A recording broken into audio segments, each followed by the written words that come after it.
মহারাষ্ট্রের ঠানের ছবি আপনাদের দেখাবো। স্কুলে দুই নাবালিকাকে যৌন নির্যাতনের অভিযোগকে কেন্দ্র করে উত্তাল পরিস্থিতি এই মুহূর্তে ঠানের বদলাপুরে।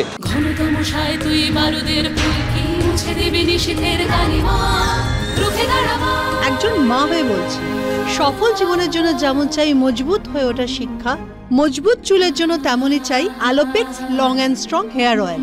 লোকাল ট্রেন থামিয়ে দেওয়া হলো, বিক্ষোভ দেখানো হলো, ভাঙচুর পর্যন্ত করা হলো। এই বিক্ষোভরত যারা বিক্ষোভ দেখাচ্ছিলেন সেই জমায়েতের ওপর লাঠিচার্জ করেছে পুলিশ।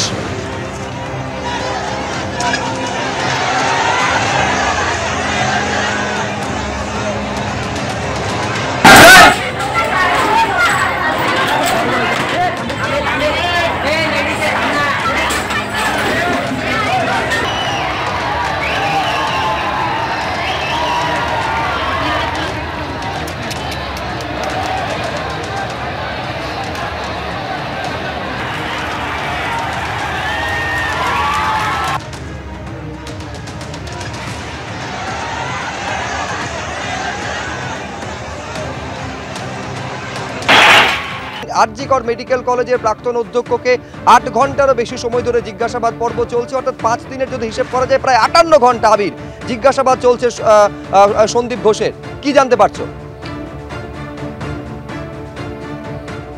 দেখো, একেবারেই 8 ঘন্টা আজকের জন্য এখনো পর্যন্ত হয়েছে। দেখা যাচ্ছে যে তাকে জিজ্ঞাসাবাদ করা হচ্ছে।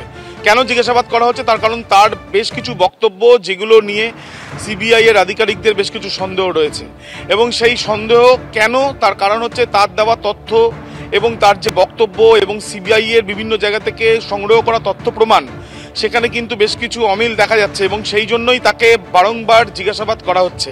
শুধুমাত্র তাই নয়, সিবিআই এর কাছে বেশ কিছু অভিযোগপত্র জমা পড়েছে বা বেশ কিছু এমন তথ্য প্রমাণ জমা পড়েছে যেখান থেকে দেখা যাচ্ছে যে দিনের পর দিন এই সঞ্জয় ঘোষের বিরুদ্ধেও বেশ কিছু অভিযোগ ছিল, যেটা বিভিন্ন জায়গাতে করা হয়েছে।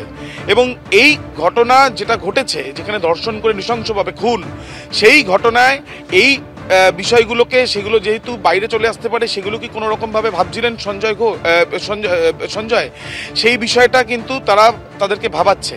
যদিও প্রাক্তন প্রিন্সিপাল আরজিকর মেডিকেল কলেজ হাসপাতালে তিনি তার যুক্তিতে অনড়, এবং তিনি কিন্তু জানাচ্ছেন যে তিনি নিয়ম মেনেই সমস্ত কিছু করেছেন। যদিও সিবিআই এর আধিকারিকরা তাই দফায় দফায় জিজ্ঞাসাবাদের প্রক্রিয়া চালাচ্ছেন। অন্যদিকে সঞ্জয়, যাকে গ্রেপ্তার করা হয়েছে, সেই সঞ্জয়কে ইতিমধ্যে তার বয়ানে ব্যাপক অসঙ্গতি মিলেছে বলেই পলিগ্রাফ টেস্টের জন্য তারা ইতিমধ্যে আবেদন করেছেন।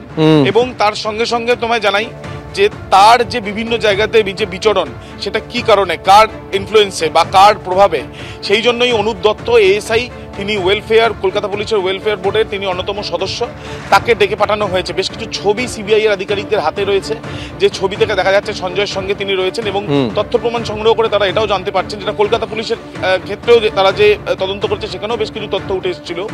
এবং সেখানে সিবিআই এর তরফ থেকে যেটা খোঁজা হচ্ছে যে এই অনুপ দত্ত বা অন্য কারোকে জিজ্ঞাসাবাদ করে তারা জানার চেষ্টা চালাচ্ছেন যে সঞ্জয়ের এরকম প্রভাব কিভাবে, বা তার এরকম অবাধ এই প্রভাব প্রতিপত্তির নেপথ্যে কি, সেটাও কিন্তু জানার চেষ্টা করছে সিবিআই। বেশ আবির, তুমি আমাদের সঙ্গে থাকো।